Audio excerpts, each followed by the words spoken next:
Matthew 20. Laborers in the vineyard. For the kingdom of heaven is like a master of a house who went out early in the morning to hire laborers for his vineyard. After agreeing with the laborers for a denarius a day, he sent them into his vineyard. And going out about the third hour, he saw others standing idle in the marketplace. And to them he said, "You go into the vineyard too, and whatever is right I will give you." So they went. Going out again about the sixth hour and the ninth hour, he did the same. And about the 11th hour, he went out and found the others standing. And he said to them, "Why do you stand here idle all day?" They said to him, "Because no one has hired us." He said to them, "You go into the vineyard too." And when evening came, the owner of the vineyard said to his foreman, "Call the laborers and pay them their wages, beginning with the last up to the first." And when those hired about the 11th hour came, each of them received a denarius. Now, when those hired first came, they thought they would receive more, but each of them also received a denarius. And on receiving it, they grumbled at the master of the house, saying, "These last work only 1 hour, and you have made them equal to us, who have borne the burden of the day and the scorching heat."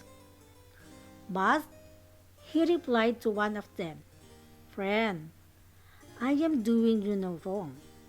Did you not agree with me for a denarius? Take what belongs to you and go. I choose to give to this last worker as I give to you. Am I not allowed to do what I choose with what belongs to me?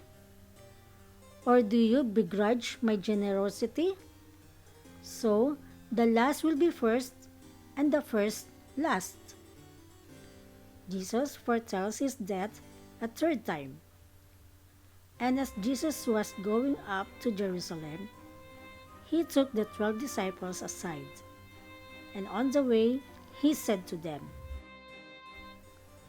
"See, we are going up to Jerusalem, and the Son of Man will be delivered over to the chief priests and scribes, and they will condemn him to death and deliver him over to the Gentiles to be mocked and flogged and crucified, and he will be raised on the third day."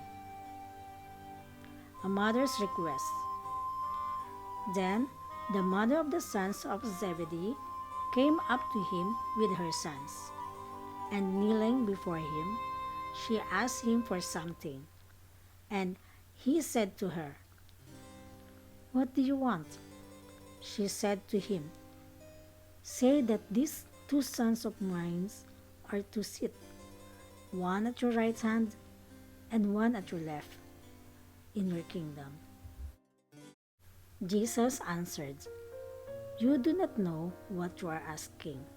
Are you able to drink the cup that I am to drink?" They said to him, "We are able." He said to them, "You will drink my cup, but to sit at my right hand and my left is not mine to grant, but it is for those for whom it has been prepared by my Father." And when the 10 heard it, they were indignant at the 2 brothers. But Jesus called them to him and said, "You know that the rulers of the Gentiles lord it over them, and their great ones exercise authority over them. It shall not be so among you, but whoever would be great among you must be your servant, and whoever would be first among you must be your slave. Even as the Son of Man came not to be served, but to serve, and to give his life as a ransom for many. Jesus heals two blind men. And as they went out of Jericho, a great crowd followed him. And behold, there were two blind men sitting by the roadside. And when they heard that Jesus was passing by, they cried out, Lord, have mercy on us, Son of David. The crowd rebuked them, telling them to be silent.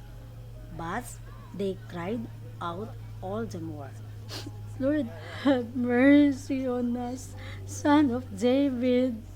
And stopping, Jesus called them and said, What do you want me to do for you? They said to him, Lord, let our eyes be opened. And Jesus in pity touched their eyes. And immediately they recovered their sight and followed him.